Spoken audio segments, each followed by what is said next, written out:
Dear students, last video il nammal non-coherent NTI system pattiyana discuss cheyirunnathu.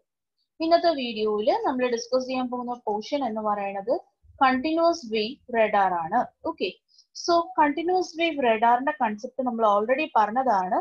Nammal endu cheyum continuous streams of waveforms nammal transmit cheyidine shesham nammal endu cheyilla ആ echoes വരാൻ വേണ്ടിയിട്ട് wait ചെയ്യില്ല, പിന്നീട് continuous ആയിട്ട് signal transmit ചെയ്തുകൊണ്ടേയിരിക്കും, parallel ആയിട്ട് echoes receive ചെയ്യും.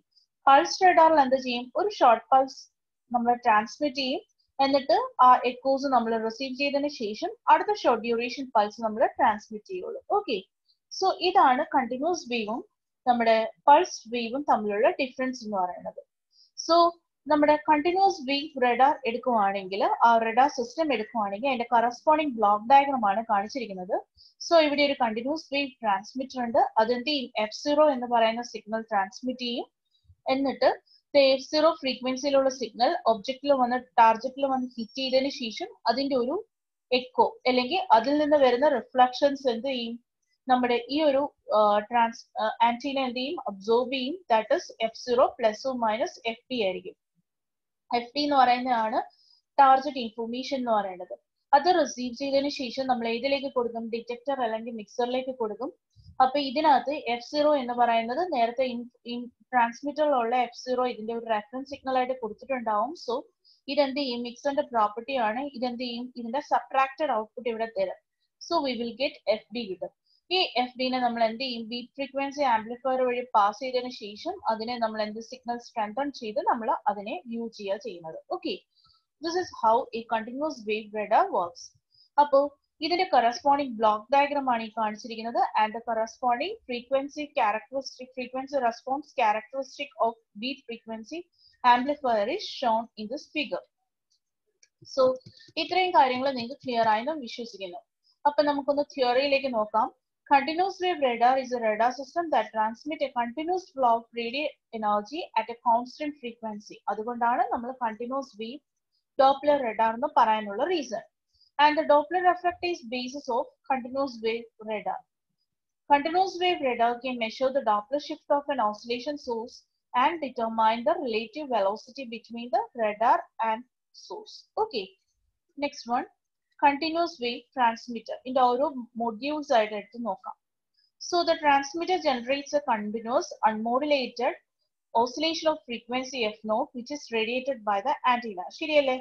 F0 എന്ന് പറയുന്ന ഒരു കണ്ടിന്യൂസ് ഫ്രീക്വൻസി, അൺമോഡുലേറ്റഡ് ഫ്രീക്വൻസിയിലുള്ള ഒരു സിഗ്നൽ അതെന്ത് ചെയ്യും, റേഡിയേറ്റ് ചെയ്യും. A portion of the radiated energy is intercepted by the target. ആ റേഡിയേറ്റഡ് എനർജിയുടെ ഒരു പോർഷൻ ഏതിലേക്ക് വരും, ടാർഗറ്റിലേക്ക് വരും, ആൻഡ് സ്കാറ്റേർഡ്, അത് സ്കാറ്റേർഡ് ആയിപ്പോ. Some of it in the direction of radar, ചിലത് റഡാറിന്റെ അതേ direction, which is collected by the receiving antenna. If the target is in the motion with the velocity relative to the radar, the receive signal will be shifted in frequency from the transmitted frequency F0 by an amount F plus or minus FP. Okay, എന്താണ് പറയണത്? If the target is in the motion with a velocity v, നമ്മൾ ടാർഗറ്റിലേക്ക് ഒരു signal വിടുകയാണ്. Okay, ആ signal ശരിക്കും ഈ target already ഒരു v വെലോസിറ്റിയിൽ move ചെയ്തുകൊണ്ടിരിക്കുകയാണ് with respect to radar.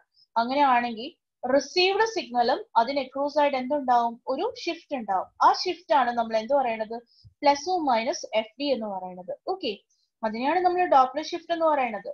So ഇവിടെ നോക്കിയേ, ഇതാണ് കറസ്പോണ്ടിങ് F0 എന്ന് പറഞ്ഞാൽ നമ്മൾ ട്രാൻസ്മിറ്റ് ചെയ്ത സിഗ്നലിന്റെ ഫ്രീക്വൻസി. ഇനി ഇതിനകത്ത് പ്രത്യേകിച്ച് ഡോപ്ലർ ഷിഫ്റ്റ് ഒന്നും ഉണ്ടാവില്ല, സോ അത് കാരണം റിലേറ്റീവ് മോഷനും ഉണ്ടാവില്ല. പക്ഷേ ഈ സിഗ്നലിൽ suppose the object is in motion, അങ്ങനെയാണെങ്കിൽ അപ്രോച്ചിങ് ടാർഗറ്റ് ആണ്, അപ്രോച്ചിങ് എന്ന് പറഞ്ഞാൽ അതിന്റെ അടുത്തേക്ക് വരികയാണ്, റഡാറിന്റെ അടുത്തേക്ക് വരുന്ന ഒരു ടാർഗറ്റ് ആണെങ്കിൽ അതിന്റെ കറസ്പോണ്ടിങ് ഡോപ്ലർ ഷിഫ്റ്റ് എന്ന് പറയുന്നത് F0 ഈ പറയുന്ന FP, ഇങ്ങനെയാണ് അതിന്റെ കറസ്പോണ്ടിങ് ഡോപ്ലർ ഷിഫ്റ്റ് എന്ന് പറയുന്നത്.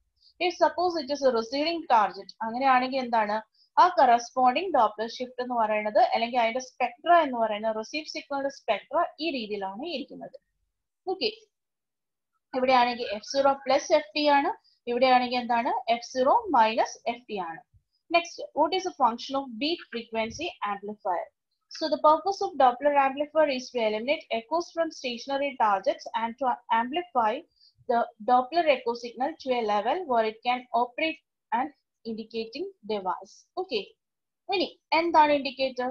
The indicator might be a pair of earphones or frequency meter. Indicator എന്ന് പറയുന്നത് ഒരു pair of earphone അല്ലെങ്കിൽ frequency meter ആണ്. If exact knowledge of the Doppler frequency is not necessary, earphones are attractive provided the Doppler frequency lie within the audio frequency response of the ear. And earphones are not only simple devices, but the ear acts as a selective bandpass filter with a passband of the order of 50 Hz centered above the signal frequency. And the Doppler frequency can also be detected and measured by the conventional frequency meters, usually one that counts cycles. Okay. Now, we are also providing an isolation between the transmitter and receiver. In principle, a single antenna may be employed since the necessary isolation between transmitter and received signal is achieved by separation in frequency as a result of Doppler effect. നമുക്കറിയാം നമ്മൾ നേരത്തെ കൂട്ട് ഒരു single transmitter antenna അല്ല use ചെയ്യുന്നത്. So നമ്മൾ separate antennas ആണ് use ചെയ്യുന്നത്. സോ പ്രോപ്പർ ഐസൊലേഷൻ നമ്മൾ പ്രൊവൈഡ് ചെയ്യുന്നുണ്ട്. ഓക്കെ. എന്തിനു വേണ്ടിയിട്ടാണ്? ആ ലീക്കേജ് എന്തെങ്കിലും ഒറൈസ് ചെയ്യുവാണെങ്കിൽ അത് ഇതിലേക്ക് കയറി വരാതിരിക്കാൻ വേണ്ടിയിട്ടാണ് നമ്മൾ എന്ത് ചെയ്യുന്നത്? സെപ്പറേറ്റ് ഐസൊലേഷൻ പ്രൊവൈഡ് ചെയ്യുന്നത്. ഓക്കെ. സോ അത് കാരണം സെപ്പറേറ്റ് ആന്റിനാസ് യൂസ് ചെയ്യുന്നുണ്ട്.